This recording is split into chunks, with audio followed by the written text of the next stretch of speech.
Listen to that, huh? Glory. When the Sex Pistols unleashed this noise on the UK back in 1976, many people were outraged. See, at a time, musicians were still singing about peace and love, but that didn't really reflect what was going on in the world, and specifically in England at the time. So while they were all hippy-dippy, the Pistols, led by Johnny Rotten, aka John Lydon, were talking about the England that they saw. And the music that they made sounded like treason. God save the Queen! She ain't no human being!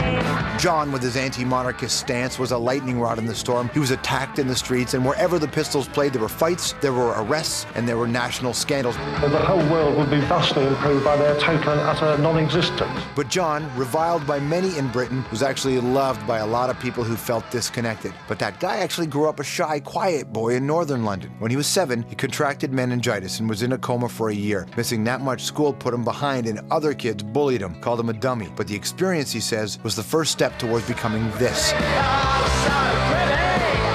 But like many groundbreakers, the Pistols quickly imploded. Amid broken bottles and blood on a disastrous American tour, John moved quickly to bury the myth of the band. He formed Public Image Limited, the world's first post-punk group, that had a huge influence on bands like Massive Attack. Today, John's still got that vitriol. He's got things to say about American punk record companies and, of course, the London riots. He also makes a cameo in a new film called Sons of Norway, about a young boy who suffers a tragedy, then channels the rage and alienation he feels into punk rock. And who'd know more about that than our good buddy John? Hva det egentlig han synger om, Johnny Rotten? Forskjellig. Det ikke mye han liker. Han anarkist. Anarkist? Jeg synes det virker som han imot absolutt alt, det.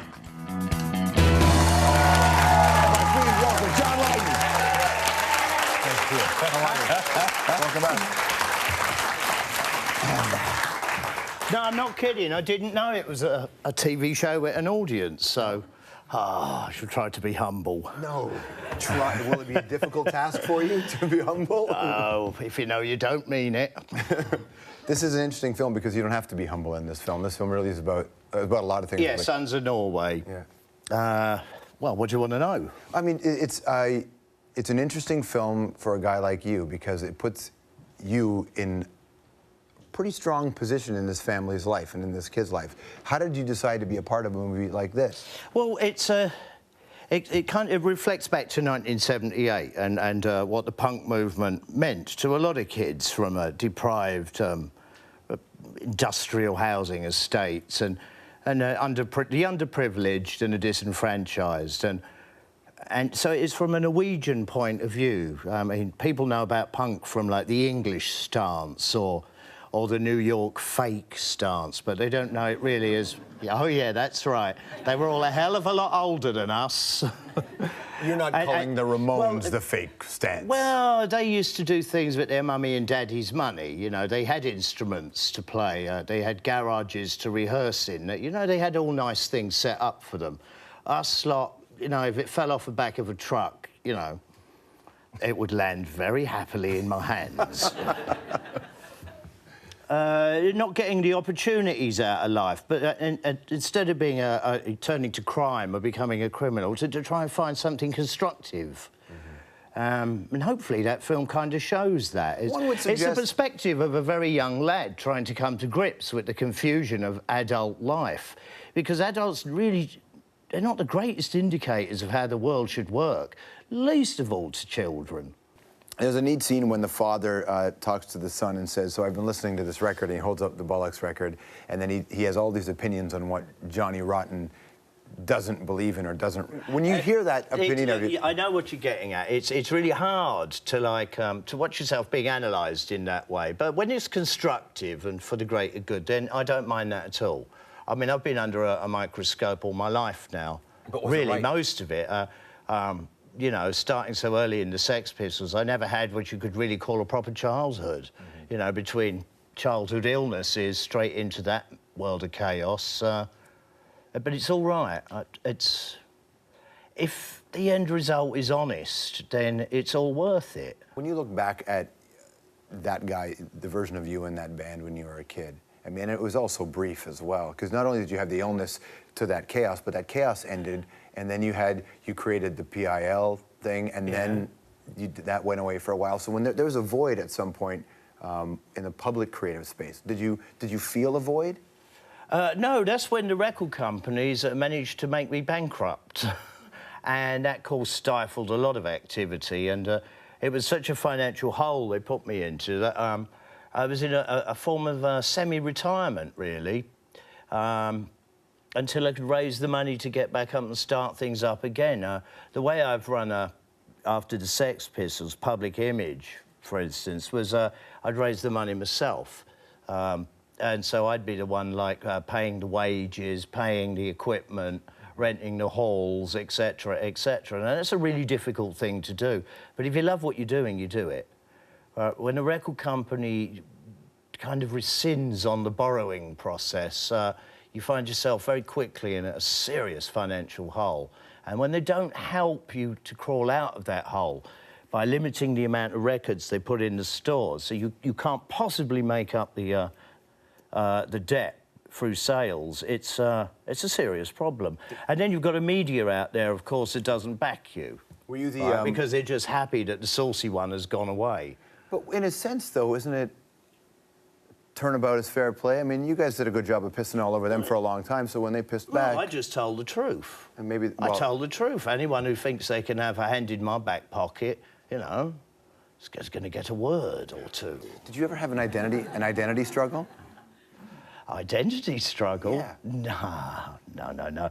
When I was 7, I lost my memory through meningitis. It took me something like 4 years to fully recover who I really was. And from there on in, I think I really did know who I was. So I've got no doubts about myself these days. And it never faded, never at all? No. It's when you recover from an illness that serious, the one thing you rely on from there on in, and it's a guideline and a principle in my life, is that I expect people to tell me the truth, the whole truth, and nothing but, as I will do to you.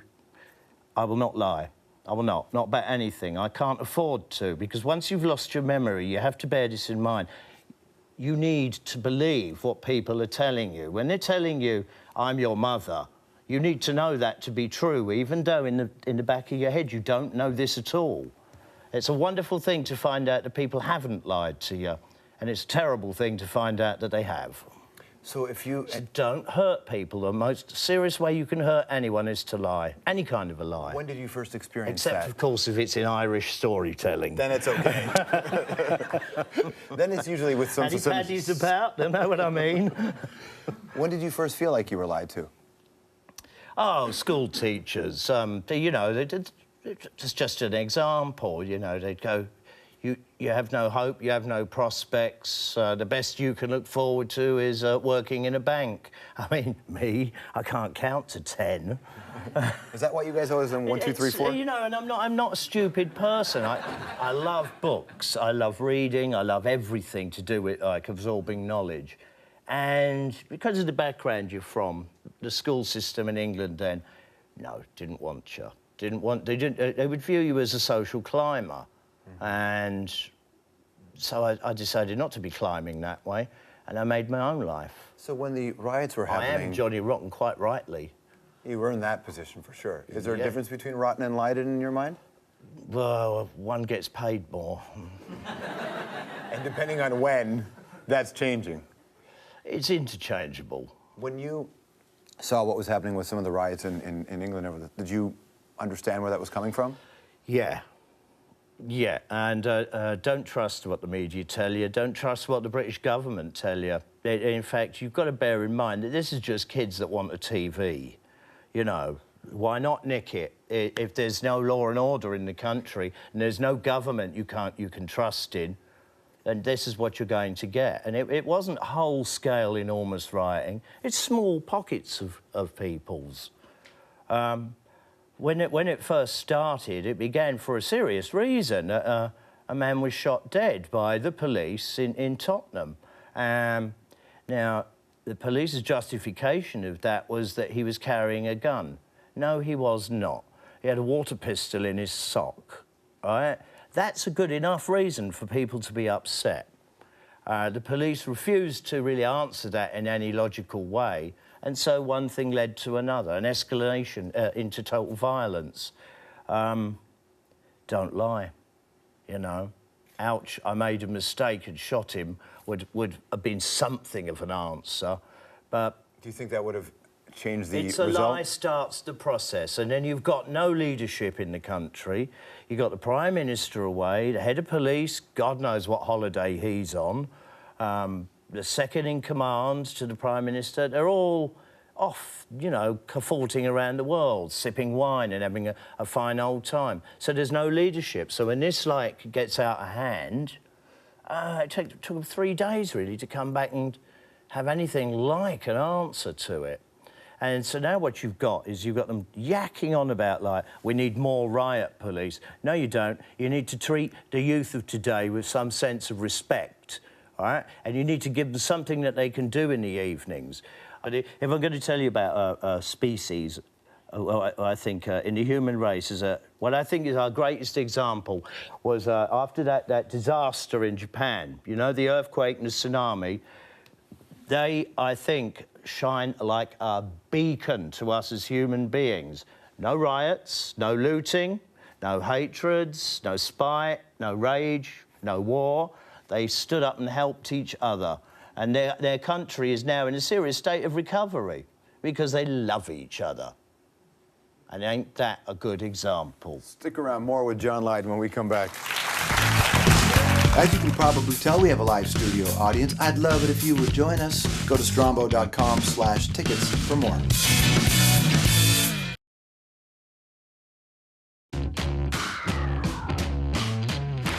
Do I buy Country Life butter because it's British? Do I buy Country Life because I yearn for the British countryside? Or because it's made only from British milk? Nah, I buy Country Life because I think it tastes the best. It's not about Great Britain, it's about great butter. Dr. John Lydon, also known as Johnny Rotten. So there is some commercialism you will engage with. I don't despise commercialism at all, particularly when you actually like the product. And let's face it, British butter is the best. Why'd you do This that? butter campaign, when this was offered to us, it struck us as like the most anarchistic thing I could ever do in my whole life. You know, a basically non-food product, really, you know. What it did was, it wasn't an enormous amount of cash, but it was absolutely sufficient for us to get public image back started, so I could raise the money. Right, so every penny of that went back into Public Image Limited, probably the best band in the world.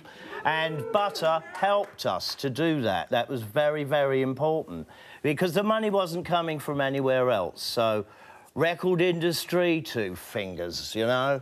Butter. Are you going to be doing more of that? Yeah, Tampax next. Next, right. Somehow that It's a doesn't surprise me, puzzlement, John. but- Doesn't surprise me at all. All right, who's the biggest sellout in music? Well, wasn't there an album by The Who called The Who Sellout, so it must be them. It wasn't them. That was a long time ago. How about Lady Gaga? Oh, I love her. She's great fun. Absolutely hilarious. Pink Floyd? I know some of the players. Very nice people. And some of the records, too. How do you feel about the Tea Party in America? They seem to be so bigoted and poisonous and stupid and ridiculous and small-minded that they're probably perfect for America. That's the country that you live in, sir. You know I jest. We know what you think about the British Prime Minister. We know how you feel I about think that. they're giving tea a bad name. The film is called Sons of Norway. John Lydon, everybody. We'll be right back.